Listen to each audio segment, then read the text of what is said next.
السلام عليكم ورحمة الله وبركاته بسم الله الرحمن الرحيم اللهم صل وسلم على سيدنا محمد وعلى آل മുഹമ്മദ്. എല്ലാവർക്കും അള്ളാഹുവിന്റെ അനുഗ്രഹം ഉണ്ടാവട്ടെ എന്ന് ആമുഖമായി പ്രാർത്ഥിക്കുകയാണ്. ഫിഖ് ക്ലാസിന്റെ 5-ാമത്തെ ഭാഗമാണിത്. ഇന്ന് വെള്ളിയാഴ്ച ദിനത്തിന്റെ മഹത്വവും അതിൽ ചെയ്യേണ്ട പ്രത്യേകമായ കർമ്മങ്ങളുമൊക്കെയാണ് വിവരിക്കാൻ പോകുന്നത്. മുസ്ലിമീങ്ങൾക്ക് ഏറ്റവും പ്രധാനപ്പെട്ട ഒരു ദിനമാണ് വെള്ളിയാഴ്ച ദിനം. വിശുദ്ധ ഹദീസിലും കാണാം ഖൈറു യൗമിൻ ത്വലഅത് ഫീഹി ശംസു എന്നാണ് പറഞ്ഞത്. സൂര്യോദയം ഉണ്ടായ ദിനത്തിൽ വെച്ച് ഏറ്റവും മഹത്വമേറിയ ദിവസം അത് വെള്ളിയാഴ്ച ദിവസമാണ്. ഫീഹി യുഅ്തിഖുല്ലാഹു 600 അൽഫിൻ മിനന്നാര്, നരകത്തിൽ നിന്ന് 6 ലക്ഷത്തോളം ആളുകളെ അന്ന് മോചിപ്പിക്കുന്നു. മാത്ത, ആരെങ്കിലും അന്ന് മരണപ്പെടുകയാണ്, ഒരു മുസൽമാൻ മരണപ്പെട്ടാൽ അയാൾക്ക് വലഹു അജ്റു ഷഹീദ്, ഷഹീദിന്റെ പ്രതിഫലമാണ് ഉണ്ടാവുക. ഫിത്നത്തിൽ ഖബർ, ഖബറിന്റെ ശിക്ഷയെ തൊട്ടവരെ കാക്കപ്പെടുകയും ചെയ്യും. വെള്ളിയാഴ്ച ദിവസമാണ് ഈ ലോകത്തിന്റെ പതനം ഉണ്ടാവുക.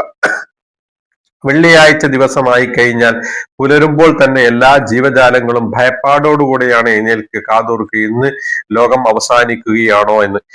മനുഷ്യരും ജിന്നുകളും അതിനെപ്പറ്റി ശ്രദ്ധിക്കാറില്ല, അവർക്ക് അറിയുകയുമില്ല. അല്ലെങ്കിലും ഈ ഭൂമിയിൽ എന്തെങ്കിലും പ്രകൃതിയിൽ മാറ്റം വരുമ്പോൾ മറ്റ് ജീവജാലങ്ങൾ മുൻകൂട്ടി അറിയുന്നു. ഇപ്പൊ അടുത്ത് വയനാട്ടിൽ കഴിഞ്ഞ ഉരുൾപൊട്ടലും ചൂരൽമലയിലൊക്കെ സംഭവിച്ചപ്പോൾ കാട്ടാനകൾ നേരത്തെ അവിടുന്ന് സ്ഥലം വിട്ടിരുന്നു എന്ന് നമുക്ക് പത്രത്തിൽ വായിക്കാൻ കഴിഞ്ഞു. അതേപോലെ തന്നെ സുനാമി ഉണ്ടായ സന്ദർഭത്തിൽ ലക്ഷദ്വീപുകളിൽ നിന്നൊക്കെയും തൊഴുത്തുകളെ കെട്ടിയിടാത്ത നാക്കാലികളൊക്കെയും ആ സ്ഥലം കാലിയാക്കി എന്ന് നമുക്ക് വായിക്കാൻ സാധിച്ചു. എന്നതുപോലെ മനുഷ്യർക്ക് ഇത് ഒന്നും മുൻകൂട്ടി അറിയാൻ കഴിയുന്നില്ല. മനുഷ്യരറിഞ്ഞാൽ വളരെ ഭയപ്പാടോടുകൂടിയാണ് വെള്ളിയാഴ്ചയെ കാണുക. വെള്ളിയാഴ്ച കേവലം 2 റക്അത്ത് ജുമുഅ നിസ്കാരത്തിൽ മാത്രം ഒതുങ്ങിയതല്ല. വ്യാഴാഴ്ച അസ്തമിച്ച് വെള്ളിയാഴ്ച രാവ് തുടങ്ങിയാൽ തന്നെ അതിന്റെ മഹത്വം വന്നു. പിന്നെ വെള്ളിയാഴ്ച അസ്തമിക്കുന്നത് വരെ ഒരു സമയം പ്രാർത്ഥനയ്ക്ക് ഉത്തരം കിട്ടും. ആരാണോ ആ സമയത്ത് പ്രാർത്ഥിച്ചത് ഉത്തരം റെഡിയാണ്. അപ്പൊ ഏത് സമയം അതിനെ വളരെയധികം ശ്രദ്ധിക്കണം, പ്രാർത്ഥിക്കുവാനും ആരാധനയിൽ കൂടുതൽ നിരതരാകുവാനും ഒക്കെ. വെള്ളിയാഴ്ച ദിവസത്തിൽ പ്രത്യേകമാക്കപ്പെട്ട ഒരു ആരാധനയാണല്ലോ ജുമുഅ. ജുമുഅയെ പറ്റി വിശുദ്ധ ഖുർആൻ സൂറത്തുൽ ജുമുഅയിൽ പറയുന്നു, യാ അയ്യുഹല്ലദീന ആമനൂ, സത്യവിശ്വാസികളെ, ഇദാ നൂദിയ ലിസ്വലാത്തി മിൻ യൗമിൽ ജുമുഅ, വെള്ളിയാഴ്ച ദിവസം നിങ്ങൾ നിസ്കരിക്കാൻ വിളിക്കപ്പെട്ടാൽ അങ്ങനെ എന്തു ചെയ്യണം? നിങ്ങൾ കച്ചവടങ്ങൾ വദറുൽ ബൈ, കച്ചവടങ്ങളൊക്കെ ഉപേക്ഷിച്ച് ഫസ്ഉ ഇലാ ദിക്രില്ല, അള്ളാഹുവിന്റെ ദിക്റിലേക്ക് നിങ്ങൾ സ്പീഡാക്കി വരണം എന്ന് പറയുന്നു. ഈ വെള്ളിയാഴ്ച ദിവസത്തിൽ പ്രത്യേകമായി പുരുഷന്മാരോടാണ് ജുമുഅ കൽപ്പിക്കപ്പെടുന്നത്. സ്ത്രീകൾ അതിൽ നിന്ന് ഒഴിവാണ്, കുട്ടികൾ അതിൽ നിന്ന് ഒഴിവാണ്, ഭ്രാന്തന്മാർ ഒഴിവാണ്, യാത്രക്കാർ ഒഴിവാണ്, രോഗികൾ അതിൽ നിന്ന് ഒഴിവാണ്. അത് ഹദീസിന്റെ ഇതിന്റെ വ്യാഖ്യാനം ഹദീസിലൂടെ നമുക്ക് മനസ്സിലാക്കാൻ സാധിക്കും. എന്നാൽ വെള്ളിയാഴ്ച ദിവസം മുസൽമാൻ ജുമുഅക്ക് പോകുന്നത് തന്നെ ആ സമയത്ത് കറക്റ്റ് 2 റക്അത്ത് നിസ്കരിക്കാൻ കണക്കാക്കിയല്ല പോകേണ്ടത്. നേരത്തെ പോകുന്നവർക്ക് ഒട്ടേറെ പ്രതിഫലമുണ്ട് എന്ന് വിശുദ്ധ ഹദീസിൽ കാണാം. ഉദാഹരണത്തിന് അത് ഇങ്ങനെയാണ് ഭാഗിച്ചത്.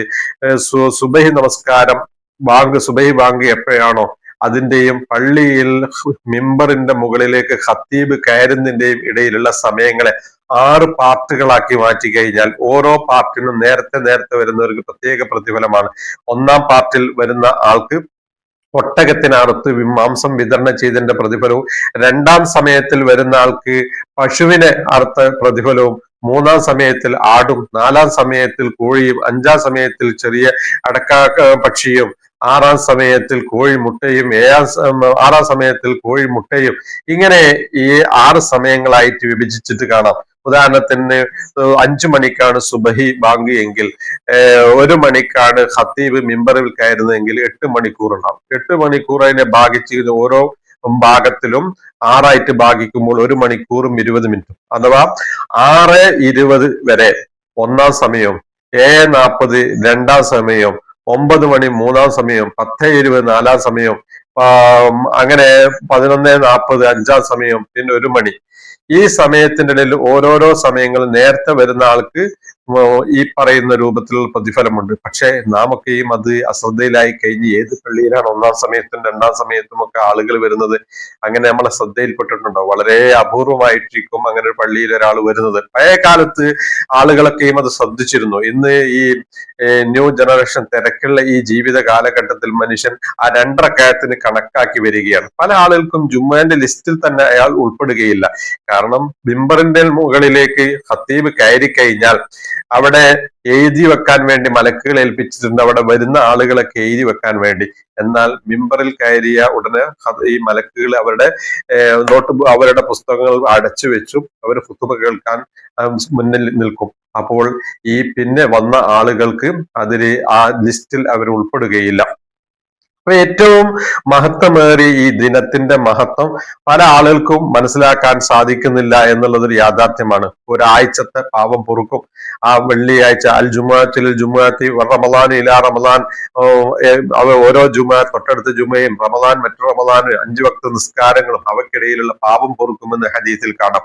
വെള്ളിയാഴ്ച ദിനത്തിന്റെ മഹത്വം മനസ്സിലാക്കുകയും അന്ന് ഈ ലോകത്തിന്റെ പതനം ഉണ്ടാവുകയും ചെയ്യും. സയ്യിദുനാ ആദം നബി അലൈഹി സ്വലാത്തു വസ്സലാമിനെ സൃഷ്ടിക്കാൻ അള്ളാഹു തെരഞ്ഞെടുത്ത ദിവസവും വെള്ളിയാഴ്ചയാണ്. സ്വർഗത്തിലേക്ക് പ്രവേശനം ലഭിച്ചതും വെള്ളിയാഴ്ചയാണ്. സ്വർഗത്തിൽ നിന്ന് പുറത്തേക്ക് വന്നതും വെള്ളിയാഴ്ച. അങ്ങനെ ഒട്ടേറെ മഹത്വങ്ങൾ വെള്ളിയാഴ്ചയുണ്ട്. വെള്ളിയാഴ്ച സൂറത്തുൽ കഹ്ഫ് കൂടുതൽ ഓതൽ, അതേപോലെ തന്നെ സ്വലാത്ത് വർദ്ധിപ്പിക്കൽ, മറ്റ് ദിക്റുകൾ വർദ്ധിപ്പിക്കൽ, ഇതൊക്കെ ഈ മുസൽമാനോട് കൽപ്പിക്കപ്പെട്ടതാണ്. പക്ഷേ പല ആളുകൾക്കും നേരമില്ല. ഇന്നും കുറെ പ്രായം ചെന്ന ആളുകളൊക്കെയും അത് സൂക്ഷിക്കുന്ന ആളുകളുമുണ്ട്. അള്ളാഹു സുബ്ഹാനഹു വ തആല ഈ ദിവസത്തെ മാനിച്ചുകൊണ്ട് കൂടുതൽ കർമ്മങ്ങൾ ചെയ്യുവാൻ വേണ്ടി അള്ളാഹു നമ്മെ സഹായിക്കുമാറാവട്ടെ. സഹോദരിമാർക്ക് ജുമുഅ നിർബന്ധമില്ലെങ്കിലും ഈ വെള്ളിയാഴ്ചയുടെ മഹത്വം മനസ്സിലാക്കിയവർക്ക് കൂടുതൽ ആരാധന നിർവഹിക്കാൻ അവരോടും കൽപ്പിച്ചിട്ടുണ്ട്. സലാത്ത് വർദ്ധിപ്പിക്കുക, അൽഖഹ് വർദ്ധിപ്പിക്കുക, പ്രാർത്ഥന വർദ്ധിപ്പിക്കുക, ഇതൊക്കെയും സഹോദരിമാരോടും കൽപ്പിക്കപ്പെട്ടിരിക്കുന്നു. സഹോദരിമാര് ഏത് സമയത്താണെങ്കിലും അതിന് വീട്ടിൽ നിന്നും ജോലിയുടെ ഇടയിൽ നിന്നും ഇത്തരം കാര്യങ്ങളൊക്കെ ചെയ്യുമ്പോൾ പ്രതിഫലത്തെ എഴുതപ്പെടും. ജുമുഅ അവർക്ക് നിർബന്ധമാക്കാത്തത് അവരുടെ സുരക്ഷിതത്തിനും അവരുടെ സൗകര്യത്തിനും വേണ്ടിയാണ്. അള്ളാഹു സുബ്ഹാനഹു വ തആല കൂടുതൽ ആരാധന നിർവഹിക്കാൻ നമുക്ക് തൗഫീഖ് പ്രദാനം ചെയ്യുമാറാവട്ടെ. ബാക്കി ഭാഗം ഇൻഷാ അല്ലാഹ് അടുത്ത ക്ലാസ്സിൽ നമുക്ക് കേൾക്കാം. അള്ളാഹു നമ്മുടെ എല്ലാവരുടെയും ആഖിബത്ത് നന്നാക്കി തരുമാറാവട്ടെ. ആഖിറു ദഅവാനാ അനിൽ ഹംദുലില്ലാഹി റബ്ബിൽ ആലമീൻ. അസ്സലാമു അലൈക്കും വറഹ്മത്തുള്ളാഹി വബറകാതുഹു.